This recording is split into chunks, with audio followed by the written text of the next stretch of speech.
Hello and welcome. We're so pleased to see such a nice turnout. I'm going to speak briefly on my introduction because I think her story is what you came here to hear. Our speaker grew up in Ohio and attended Antioch College in Ohio and became a Quaker. She married Michael Paine in 1957.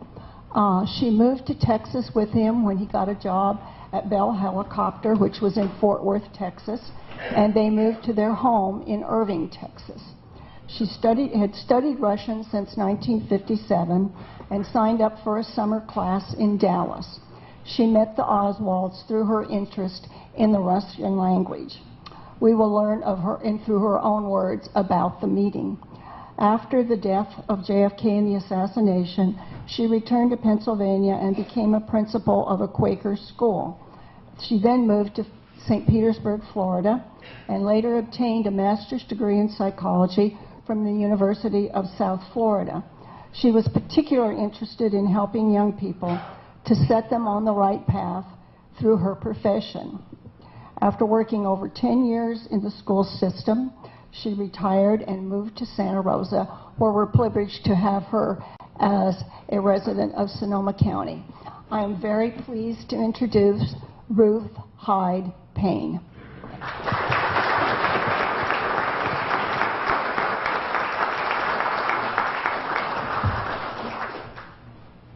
Well, I'm a little surprised at being seated. I expected to stand, but can you see me all right? And is that all right? Or should I? No.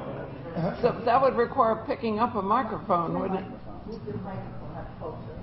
I'm not going to hold two microphones. No, that one, yes, Carol. What? Pull that one forward too. This one forward? Yeah. Okay, so that'll come through better. I'll tell you what, I'll just stand up from the beginning and talk about this picture first. Whoever got it did a really good job. That was the picture that's on the front of the book by Thomas Mallon. And I think there are some copies in the back. You get to look at what your local bookstore has brought, which is a nice collection of books. This picture was taken the day after the assassination. This is the morning of the 23rd. And I feel pinned to the chair here. Let's see. Well, let's see. You'll lose something on the other mics this way. Okay. All right. We're grateful to the wife of Alan Grant, who took this picture. Karen Grant is here with us, came up from LA to be here. And this picture is a good way to start off because we're preparing to go, the Marina's mother-in-law, who's right here, is holding the new baby. And she and Marina, with their daughter June, the four of them are planning to go to find Lee at the jailhouse. Marguerite Oswald asked the young man from Life magazine to come, so she's invited him, and Alan Grant was part of that team, plus a translator who showed up early in the morning on the 23rd. I'm here washing dishes somewhere over here. Yeah. The significance part of it is that this was the last time I saw Marina until March in '64, after she had testified for the Warren Commission, because she essentially disappeared from my life, my children's lives, going in with the newsman. And Lee telephoned later that day and said he'd like me to try to reach a lawyer named App, John App, which he gave me a phone number, and I did try to reach the lawyer but could not do so. Then he called again later from the jailhouse and said he wanted to talk to Marina. And I said, well, she's not here. He was upset at that. She felt that she should be there if he wanted her. So after I hung up, I decided, well, I'll call the newsman, see what he can tell me. His name was Tommy Thompson. So and he had told me what hotel they were in. So I called the hotel and said, may I speak to Tommy Thompson? And Marguerite answered the phone, the mother-in-law. And I said, I would like to talk to Marina. And she said, no, we can't be too concerned about what Lee wants now. I had said Lee wanted to talk to her. And would not let me talk to Marina, which said quite a lot about Marguerite Oswald. But the point I'm getting to is that Marina left expecting to come back. And she had things that she needed for her two babies. And I got letters that were addressed to her and things that I wanted to send to her. So I started sending things to her with the help of the Irving policeman that was parked outside my door, out in the front on the road. And I think he was there certainly from the time that Oswald was shot, and maybe after that. Anyway, I would take him items to take to Marina. She called me and said, oh, I'm going to need this and that, clothing for the children and diapers and so on. And so I was giving him the things that I knew she wanted and asking him to get them to Marina, wherever she was. And that worked. I mean, he did that. Probably to Dallas police or whatever. I didn't know the circumstances for Marina, whether she was could make her own choices about where to be or not at that point. Anyway, after a few days, one of the things I sent was a book about advice to homemakers and families, and she had been reading to me from it. It was in Russian, and as I recall, we were reading about pinworms, an issue for us at that point in Texas, and sent the book without much thinking about it.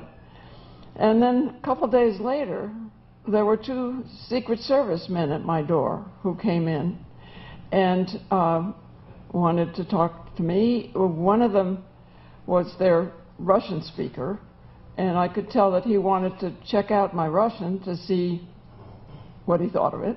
So I answered him in Russian, and we talked for a little bit. What he was saying was, he showed me a note.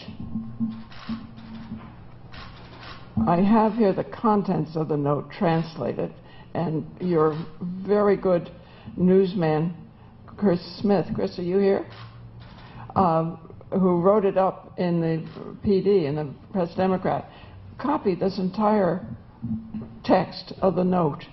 What I saw that the Secret Service man showed me was the start of it. It was in Cyrillic letters, in Russian, and it said, here is the key to mailbox. And I've commented that whoever wrote it didn't know the Russian word for key because he transliterated it. And but the Russian speaker was saying, Mrs. Paine, you sent this to Marina. Oh? He asked me if I'd seen the note. No, I hadn't. He asked me if I know who wrote it. No, I didn't know that. And he was getting huffy and kind of aggressive and saying, Mrs. Paine, you sent this to Marina. I said, no. Which was a really bad time, because this was the first somebody was calling me a liar, and I didn't appreciate it. But then I translated to the English speaker, told him what was going on and what the other man was saying. And the English speaker said, well, it was in a book.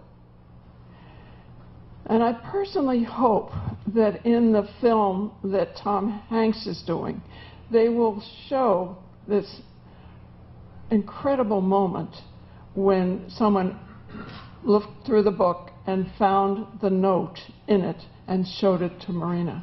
Because it must have been a very emotional time for her. She had to explain what it was, and it turned out to be a note that Oswald had written on the 10th of April, just a few days after he got his mail-order rifle, sent to him in the name of A. Heidel, I think. And he went out to try to kill General Edwin A. Walker, Governor General Edwin A. Walker, Major General, I guess it is. Anyway, that evening, and he hadn't come back by late after 10, and Marina was worried, where did he go, what is it? And she went in on his little study desk and saw this note, which said horrendous things like, this is where you find me if I'm in jail. Don't keep my clothing, but keep my papers. The embassy will be there to help you if you ask for help. If I am alive and taken prisoner, the city jail is at the end of the bridge we always used to cross when we went to town. And she had to explain, at first she said to anybody, that this was a note that Oswald had written that night he went out to shoot Walker. And I personally feel this is a very significant piece of history that has been overlooked by most of the people who read the texts and follow what happened. Because here he was, trying to kill somebody. And Walker was a right-wing guy, totally different philosophically or in nature from John Kennedy. And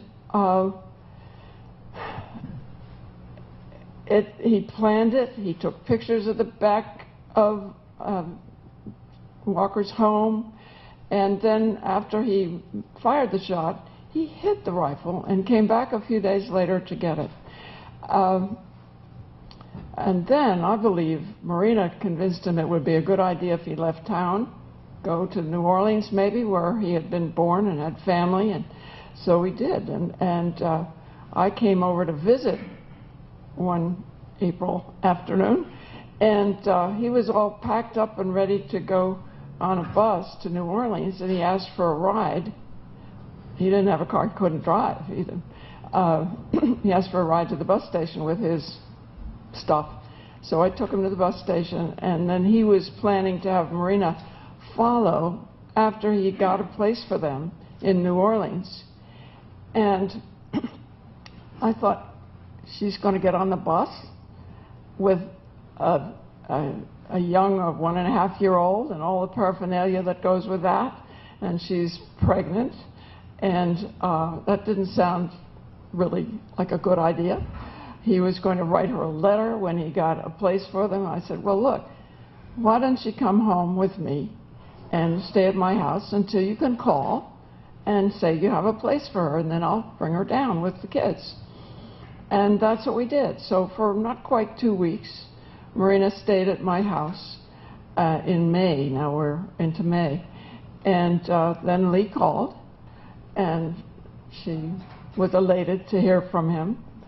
She said to her little girl, Junie, Papa loves us, Papa nas любит, and was eager to go and see him. So I drove him down, stayed over for the weekend.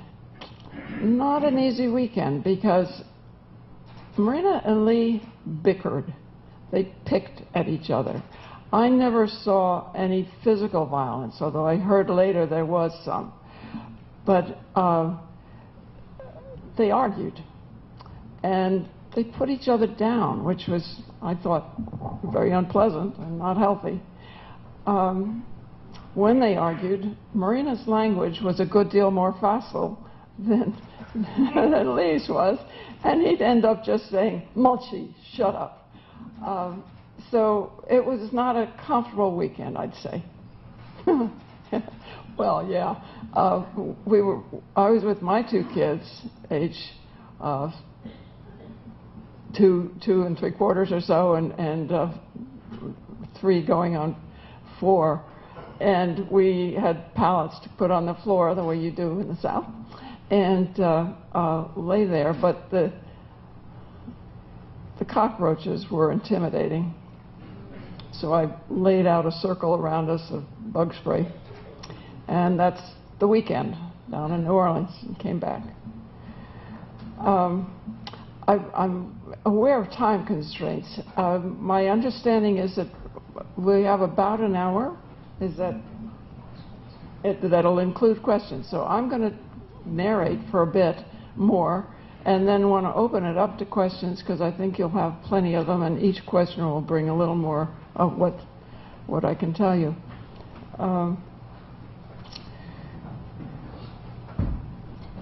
I went again, after I took Marina down in May, I went on a summer trip with my children. You have to understand, at this point, I was separated from my husband and lonely and bored. The conversation with a 2-year-old and 3-year-old is generally not sparkling. And so we were traveling to see friends and family that summer. Sorry to say I missed the March on Washington. I was in the area, but with my sister, and we all had tiny children, didn't want to risk taking them to a big crowd. And then I went south.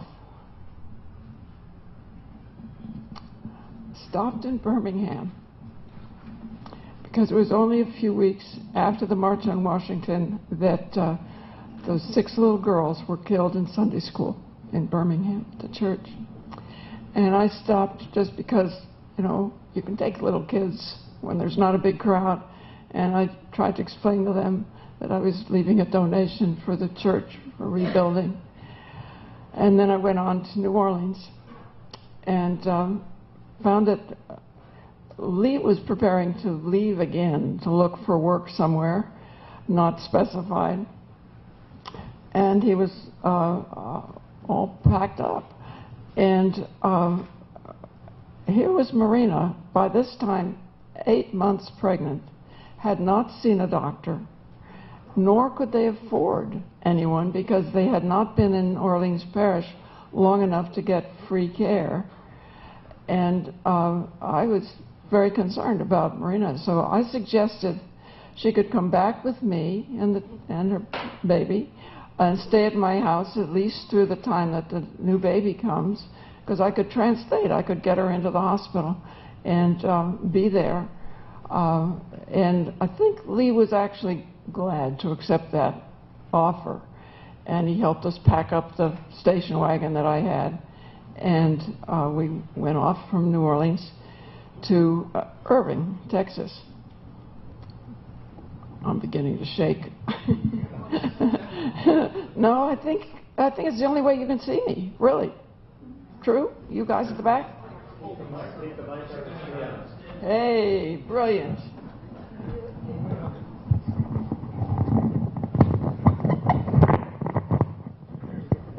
All right. How's that? Good. All right. You're a very friendly audience. Anyway, Marina and I stayed together at my house with our 3 little kids, and then on the 20th of October, Rachel was born, Marina's little girl. We had a phone number that Lee gave us to call him if the baby came when he was not at the house in Irving. I should explain that I'd never invited him to stay there, but I did say he could come out on the weekend and be with his wife and family. And he did that, traveling with a neighbor who was also working at the school book depository. So he came out a number of weekends, but then he wanted us to be able to call him and let him know if the baby came. So he gave us his phone number. Well, in fact, the baby came on a Sunday, and he was at the house, at my house, which was a help, because I had to drive Marina into the hospital. But he could be there with my 2 kids who were sleeping, or 3 kids, actually, with Marina's baby. So we never used that phone number. But the weekend after Veterans Day weekend, when Lee had spent 3 days with us, Marina asked him not to come that next weekend There was going to be a birthday party for my daughter, who was turning 4 years old, and she thought he'd been there, 3 days instead of 2 the weekend before, and didn't want to overstay his stay. But she was missing him by Sunday night, and she asked me to use that telephone number and call him. So I did. I dialed the number and asked for Lee Oswald, and a lady said, "No, there's no Lee Oswald here." I said, "Well, is it this number?" Yeah, that was the number. So I hung up in confusion. The next day, Lee called Marina, as he usually did, and now we're talking about October 21st. November. We're into November, the weekend just prior to the assassination. And Marina said, "We tried to reach you and couldn't. We're told you weren't there." And he said, "You shouldn't have tried to call me." And she explained this to me later after she hung up. All I could tell was that she was very upset and talking to him about something. And he had told her, she told me later, he was using an assumed name and she shouldn't have tried to reach him there. And I thought, wait a minute, this guy is not quite glued together. He gave us a number to use, but he didn't tell us what name to ask for, and he thought that would work. And he's using an assumed name. What's going on in his head? So that very much concerned me. And another concern that was only just the weekend before when he was there, he typed a letter using my typewriter and left the draft lying around. It started out, "Dear Sirs," but I looked at it and it said things about my wife. The FBI is no longer interested in my wife and I. He was writing in English, and poor English. And I thought, well, that's not true. James Hosty was out 2 times and I figured just to kind of be sure that the FBI knew where he was and what was going on. That didn't surprise me, considering that he had been in the Soviet Union and tried to defect. So I thought, well, I'll ask Hosty when he comes out next about this, what he thinks, whether I should be concerned. Well, of course, Hosty didn't come out, because that Friday is when the president was shot.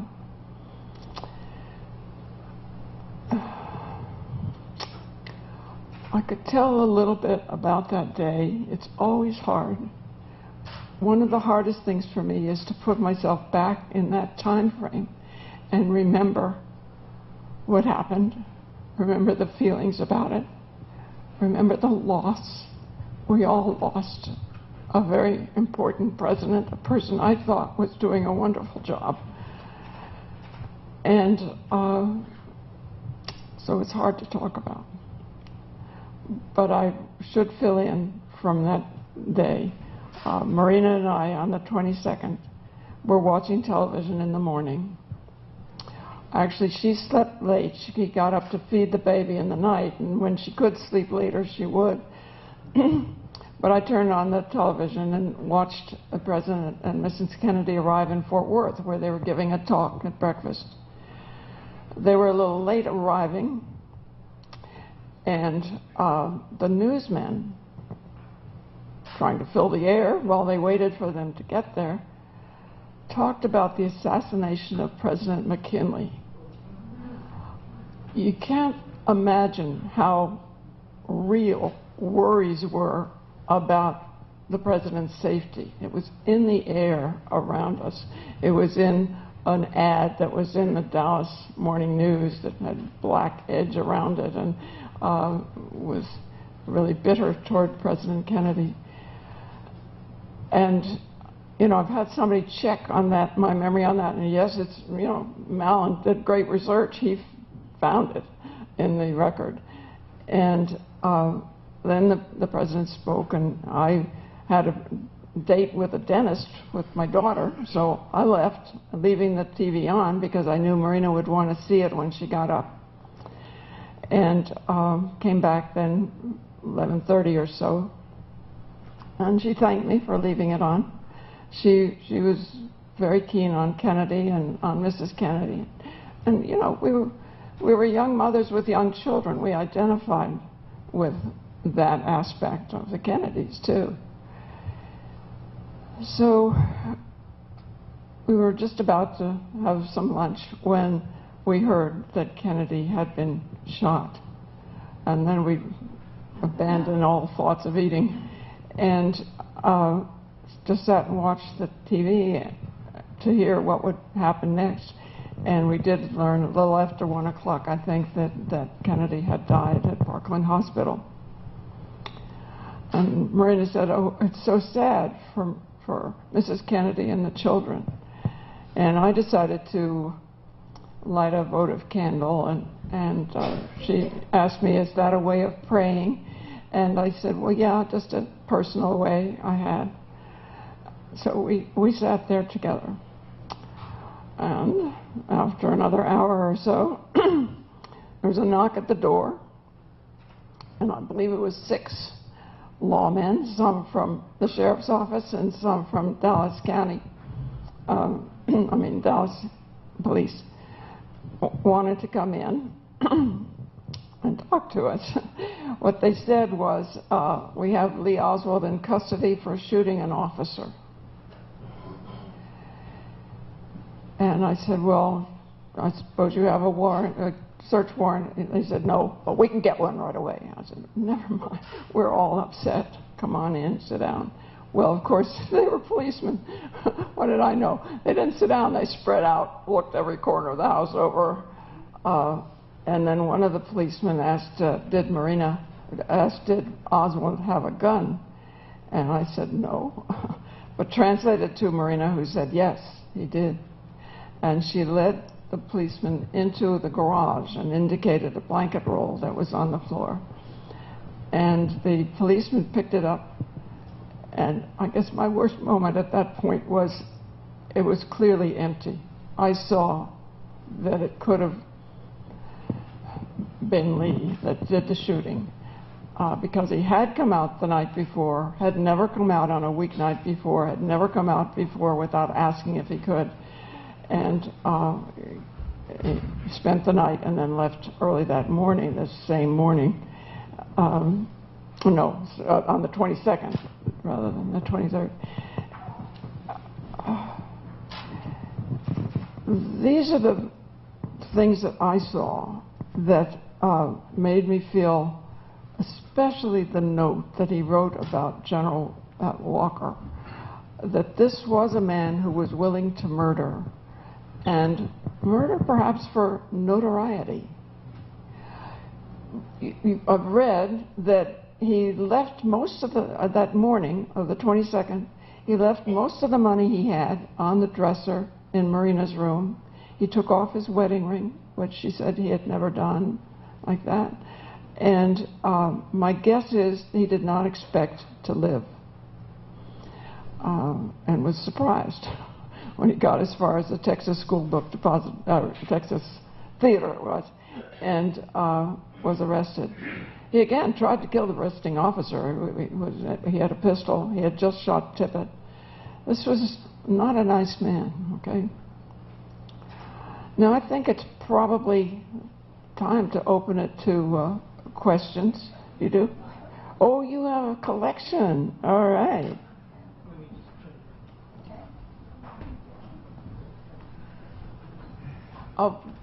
While you do that, let me just say a little bit about the books that I've chosen to bring this morning. This book, Mrs. Paine's Garage by Tom Mallon, was very well researched, and he dogged me for about 3 years before I would talk to him, but then I did for about 3 days talk to him, and he's followed up on a lot of things. I'm very pleased to see your bookstore has the new edition of this book, Marina and Lee, which is by Priscilla Johnson McMillan. I'll picture her here with Marina. And she's an excellent researcher. It took her a long time to get the book out, but it tells so much about the nature of these two young people. I read it when it first came out. I guess it was in the 70s. But I read it again after I had taken my course in school psychology. And it was so clear that these were two emotionally abused children. You can buy your own copy right back there. It's been reissued for this 50th anniversary. And then there's this huge volume by Vincent Bugliosi, and a smaller one that he's got over here, which helps. Vincent Bugliosi was hired by London Weekend Television to be the prosecutor for a mock trial that they did on television. And he was the prosecuting attorney, and Jerry Spence was the defense attorney. And witnesses, the real witnesses, were called to London. Actual voters from the rolls in Dallas County were brought there to be the jury, and a judge from Dallas County came. And they did, it's the only time I know of in the course of history after the assassination that there was cross-examination, which was very helpful to filling out and addressing some of the mistaken ideas.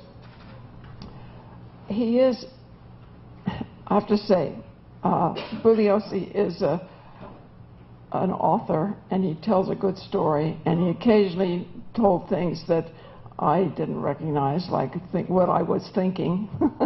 I don't think he knew that. So he fills it out a little bit.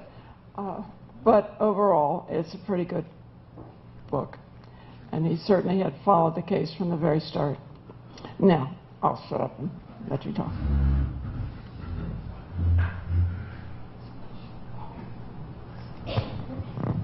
Can you hear me? One of the first questions that someone wants to know is, has this experience been a positive or a negative in your life? That's a hard one. No, it's pretty easy. Okay. Pretty negative. It's been very difficult. I felt I had an obligation to say what I could about what I knew happened. There's some obligation to history. I was fortunate, I am fortunate, that I think highly of journalism as a profession. So I was generally comfortable with the people that came and interviewed me and so on. And they generally were pretty good, not all. But remembering it just brings forth a lot of grief for me, because it was so painful. And the loss was huge. The anxiety over the next few weeks, when I wondered how Marina was and what was happening. Yeah, I wouldn't do it again if you asked me. Will you make a final effort to reconcile with Marina? I know you had a challenge seeing her. What do you think you could do to bring this about? I'm not interested in seeing Marina. We tried about in the fall of '64. She invited me to come and see her in March of '64 after she had testified with the commission, and basically was saying to me, they're nice people, they will be polite, you can be comfortable with them. But then she invited me out to her new house in Richardson, or wherever it is, suburban Dallas, and we tried to talk. There's only so much you can say about how are the kids and what's happening. But clearly, the biggest thing that we had in common was the thing that had been the most painful in our lives. So it wasn't fun to get together. What happened to Marina Oswald's children? Do they live in the U.S.? Yes, they do. She met, was it Porter was his last name, anyway, and remarried, and they had a little boy. So they've all grown up in the U.S. Okay. Yeah. This is a little longer, but I will ask it. I am wondering why, after the Dallas police and sheriff thoroughly searched your home on November 22nd and 23rd, They missed several key pieces of evidence that you helped supply the FBI, etc., including the incriminating letter. I don't know what that particular writer is referring to. Let me say that the police, after confessing that they had no search warrant, started putting things from my garage into the backs of their cars. And I said, wait a minute, those are folk dance records. I'm supposed to lead a folk dance event this next weekend, Thanksgiving weekend. I'm going to need those. Well, that just made them upset. So one of the officers grabbed me by the arm and said, we've got to get down to the police station right away. And that was their thrust. They wanted to go to the police station. But I said, those aren't yours, you know, but I wasn't able to stop them from taking things. My neighbor said, she saw me talking to the policeman. She said, I haven't ever seen you that angry. I was certainly upset that they're just helping themselves indiscriminately to what was in the garage. I saw those things again about a year and a quarter later. But on Monday, or maybe it was Sunday, but Monday, the FBI came out, and they've had a little more training, I judge, than the Dallas police. And they showed me a little book that's a little address book, telephone numbers in it. And they said, Mrs. Paine, could we have this book? And I said, where did you get that? I've been looking all over for that. And they said, well, the police had it. So the police stole my phone book and gave it to the FBI. And by the time I saw it, it was purple because, of course, they checked it for fingerprints. And that's...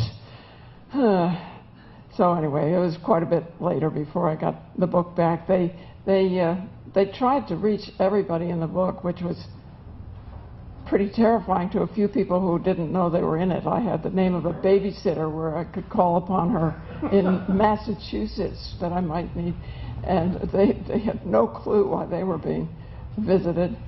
And then they finally said, and who is this person in Kerala State, India? And I said, well, I've been sending him copies of the Reader's Digest. He put an ad in one of the Quaker journals saying he would like English text to read to help him with English. So I've been sending the Reader's Digest to him. And I guess that satisfied them. They decided they didn't have to go to Kerala State, India. How did you hear about the job at the Texas School Book Depository? Okay. That's an important story. Marina and I were visiting with our next-door neighbor, and this was soon after Lee had come to Dallas. I think he arrived on the 5th or so of October. And he clearly stayed that weekend. And he clearly was worried. His unemployment insurance was running out. The baby was on the way. He didn't have a job. And we described that to our neighbor and to another neighbor from across the street. And she said, well, my brother's working at the school book depository. You might check to see whether there's an opening there. And I later translated to Marina, who really wasn't understanding our conversation. And she asked if I would call the school book depository and see if there was any opening. So I called and was given personnel, and so I asked, was there an opening? And the man wouldn't say whether there was or not, but he said, well, let the young man come by. So apparently Oswald did, and he got the job. He was clean-cut and dressed modestly, but well, you know, a shirt and slacks, and fairly slight of build. So looked okay to Roy Truly, who was the personnel man.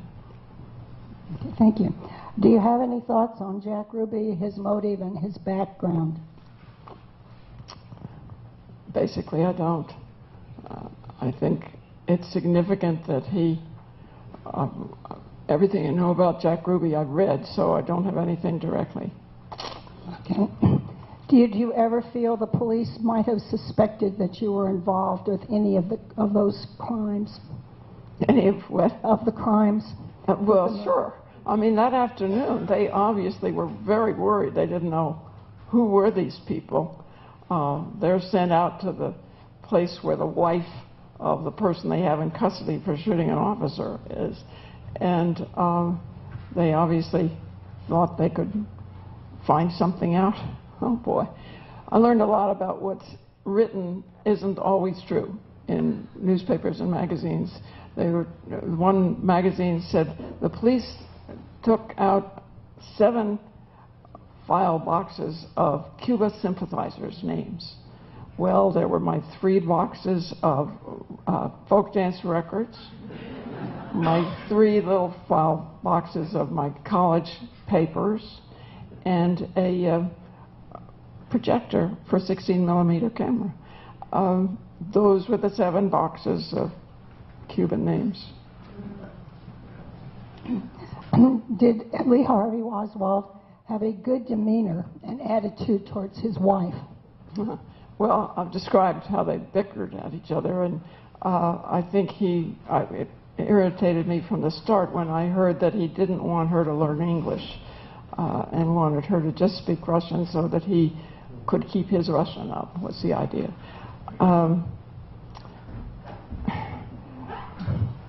I think there was real affection between them, but Marina was already worried about the marriage, whether it would last. Okay. This is,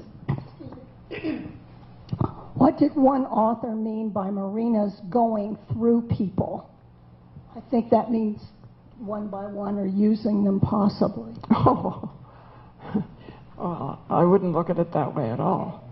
I didn't know them when they first came to the States. They were in Fort Worth and then moved to Dallas, and were familiar with the Russian communities in both cities, which are near each other. And I think there were people in the Russian community that wanted to help the family and give them clothing and things for the baby and so on, and Lee didn't really want that. She really wasn't a user then. No, she was not a user, and she was very careful to help at my house and very aware of, the fact that they were getting room and board, basically. I guess I'd like you to possibly just summarize your thoughts about, I don't know not what happened, but the effect upon your family, for instance, your children and so forth. Could you possibly mention that? Well, I have trouble catching them for this conversation.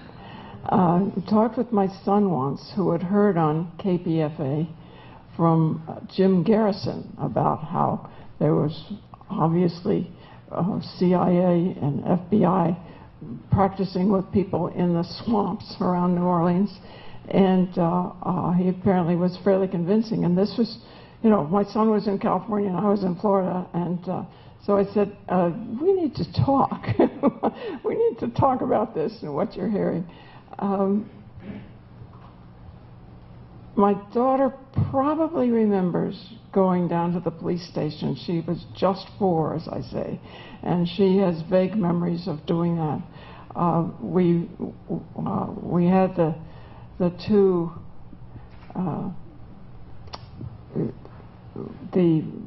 my son was taking a nap that afternoon when the police came, and Marina's daughter June, so we had a babysitter come over.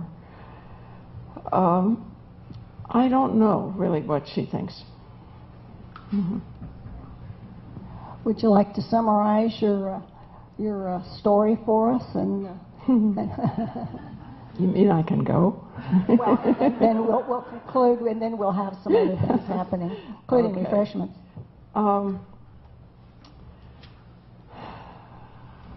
Well, there have been times, particular occasions through these 50 years that the press has come by and wanted to do video or interview or whatever. And as I say, I felt some obligation to history to respond and to let people know. I was really incensed by the degree of suspicion that we were being lied to and that there was cover-up and so on. And I felt, well, I'll just be here and they can find me. You know, there's no cover-up there. Here I am. So I felt it was important to be available in that sense. I've always listed my phone number, where I live, and responded, not to everybody, but to some who want to do an interview. I usually, if someone calls and just wants to talk to me, I will usually ask them what their view is on Oswald's attempt to kill Walker in April. And if they say, don't know about that, I ask them to go and read some more before they come to talk to me. And usually they just don't come back, which is fine with me. I was telling someone at lunch, I looked up in Amazon, I put down JFK conspiracies and to see what would come up. And 40 books with little notations about each came up, over 10 pages. So I didn't copy it. But there are lots of books, and more will be coming out in the 50th anniversary. And I have discovered that the people who were sure there was a conspiracy often were burned by the fact that we were lied to during the Vietnam War. So there's that thought, well, this could be more lies. And some very reasonable, let's say, logical thought has gone into some of the theories. I'm in a different position because I was there and I saw what kind of person he was. I knew about the note to kill Walker. And it just, you know, saw how the gun was discovered, all of that. So it just made sense to me that he was the one that did it from everything I saw. And I believe he acted alone as well, because he was a loner. He didn't have friends. He came out on the weekend. He didn't call anybody. Nobody came by. There was no other contact other than Marina that I was aware of that he had socially. Okay? Good.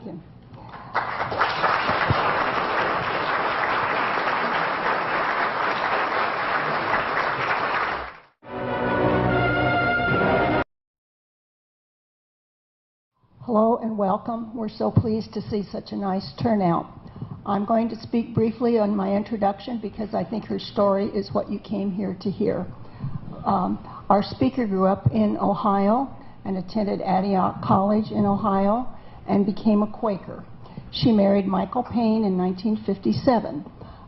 She moved to Texas with him when he got a job at Bell Helicopter, which was in Fort Worth, Texas, and they moved to their home in Irving, Texas. She had studied Russian since 1957 and signed up for a summer class in Dallas. She met the Oswalds through her interest in the Russian language. We will learn of her, and through her own words, about the meeting. After the death of JFK and the assassination, she returned to Pennsylvania and became a principal of a Quaker school. I'm not going to hold two microphones. No, that one, yes, Carol. What? Pull that one forward to her. This one forward? Yeah. Okay, so that'll come through better. I'll tell you what, I'll just stand up from the beginning and talk about this picture first. Whoever got it did a really good job. That was the picture that's on the front of the book by Thomas Mallon. And I think there are some copies in the back. You get to look at what your local bookstore has brought, which is a nice collection of books. This picture was taken the day after the assassination. This is the morning of the 23rd. And I feel pinned to the chair here. She then moved to St. Petersburg, Florida, and later obtained a master's degree in psychology from the University of South Florida. She was particularly interested in helping young people to set them on the right path through her profession. After working over 10 years in the school system, she retired and moved to Santa Rosa, where we're privileged to have her as a resident of Sonoma County. I am very pleased to introduce Ruth Hyde Paine.